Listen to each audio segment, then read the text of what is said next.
ఈరోజు రాష్ట్రంలో మీరు చూస్తే ఆడపిల్లల్ని వేధించేది తెలుగుదేశం వాళ్ళు, ఆడపిల్లల్ని రేపులు చేసి చంపేది తెలుగుదేశం పార్టీ వాళ్ళు, గంజాయి డ్రగ్స్ ముఠాలని నడిపించేది తెలుగుదేశం పార్టీ వాళ్ళు, అక్రమంగా ఈరోజు బెల్ట్ షాపులు మద్యాన్ని ప్రవహింపజేసేది తెలుగుదేశం పార్టీ వాళ్ళు, ఇల్లీగల్గా ఇసుక నమ్మేది తెలుగుదేశం పార్టీ వాళ్ళు.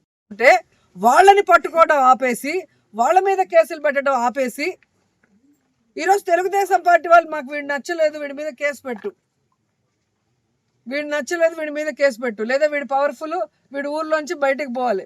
వాళ్ళు రాసిచ్చిన పేర్ల మీద మీరు తప్పుడు కేసులు పెట్టుకుంటూ ఈరోజు అక్రమంగా అరెస్ట్ చేసి లోపల పెడితే భయపడి పారిపోతామా?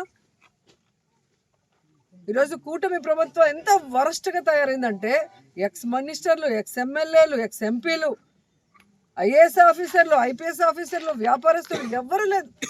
వాళ్ళకి నచ్చలేదు అంటే అక్రమంగా కేసు పెట్టడం, లోపలేయటం.